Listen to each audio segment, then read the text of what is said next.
Jadi Omikron itu kan varian ya, dan kondisinya di berbagai negara kan diprediksi sudah naik. Kayak kita lihat Turki dan Inggris itu udah naik. Nah, sebenarnya dari bulan November, karena di negara lain udah naik, cepat atau lambat, di Indonesia itu pasti akan naik. Nah, kita tuh nggak akan bisa mencegah Omikron ini tidak masuk Indonesia tuh nggak akan bisa. Yang bisa kita lakuin itu seharusnya kita tuh fokus pada 3 hal. Yang pertama, gimana walaupun Omikron masuk, itu paskes kita nggak overload kayak pas zaman Delta Agustus 2021. Kedua, memfokuskan gimana 80% orang tuh selesai divaksin. Dan yang terakhir adalah gimana kalau gejalanya nggak berat.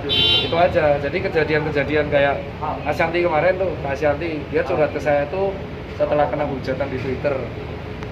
Dihujat bahwa kamu salah nih, harusnya orang-orang kayak Ashanti ini yang harusnya speak up bahwa dia udah 2 kali vaksin, gejalanya juga ringan OTG itu, ngomong saya ringan, tapi dihujat seolah-olah dia menyebarkan kematian, padahal dia fokus karantina.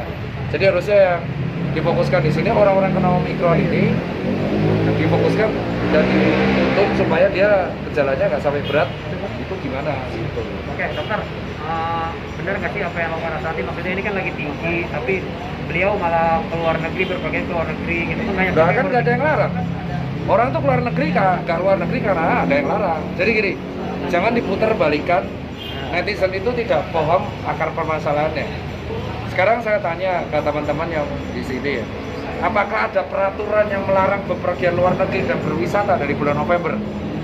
Nggak ada kan? Berarti wajar dong kalau ada orang luar negeri, ada orang ke Bali, ada orang ke Malaysia. As long ketika pulang mereka patuh dengan aturan karantina. Kalaupun kena COVID mereka patuh. Sekarang lihat, bukan kita membela ya. Pasien Ashanti itu pasien, saya dokter. Jadi logikanya kalau dia pasien saya, seandainya dia pasien saya akan melindungi hak pasien. Dia pulang, dia kena COVID, ternyata dari Cina dia kena Omikron. Kabur nggak? Nggak. Patuh nggak? Karantina di RS Premier.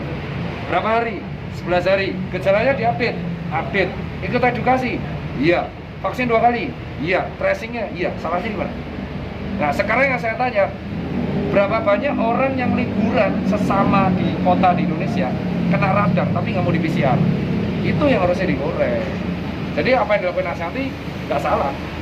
Nggak salah dong, dia patuh kok. Untuk bahasa Omikron itu bahasa kesehatannya mutasi, gimana sih ya? Mutasi. Jadi Omikron itu adalah bentuk mutasi, kayak huruf, kayak alpha, beta, delta plus, Omikron. Jadi mungkin ada mutasi lain, pasti. Jadi akan ada Omikron yang lain. Kebetulan Omikron ini menular lebih cepat daripada delta. Biasanya delta itu 10 hari, ini 5 hari sembuh. Gejalanya pun dominan radang tenggorokan, demam, matanya pedas. Jadi nggak ada anosmia lagi. Dan kalau sudah 2 kali vaksin, gejalanya lebih ringan dari delta. Gitu. Dan akan ada mutasi-mutasi yang lain. Jadi kita nggak bisa kalau menganggap Omikron ini terakhir, nggak ada. Ya, artinya gejalanya sama flu ya? Berarti gejalanya lebih ringan dari Jadi kalau dibanding delta, dia lebih ringan. Tapi kalau untuk orang yang belum vaksin, dia bahayanya bisa lebih bahaya dari delta. Karena lebih menular. Makanya dapatkan vaksin dosis lengkap. Seperti itu. Kalau dibilang lebih bahaya dari delta kematiannya, masih perlu penelitian lebih lanjut.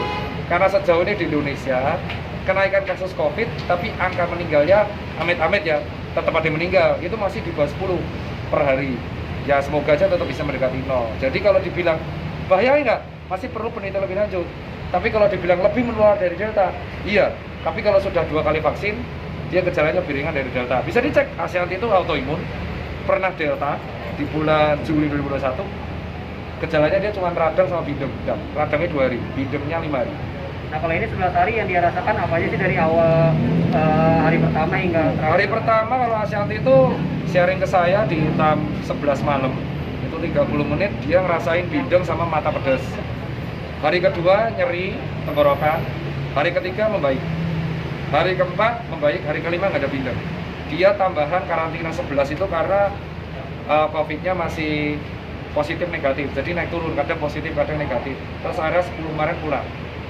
Jadi salut banget sih sama tim dokter RS Premier RS terkait ya, karena sangat disiplin. Dan ke Ashanti itu tracingnya disiplin, keluarganya tadi saya tanya semua tracing, dan dia nggak ada sedikit pun niatan untuk kabur ataupun karantina di rumah. Padahal kebijakannya kan karantinanya di rumah setelahnya. Itu yang dia kecewa cuma satu. Tadi sih Ashanti cuma surat, saya sih kecewanya cuma satu, Dok.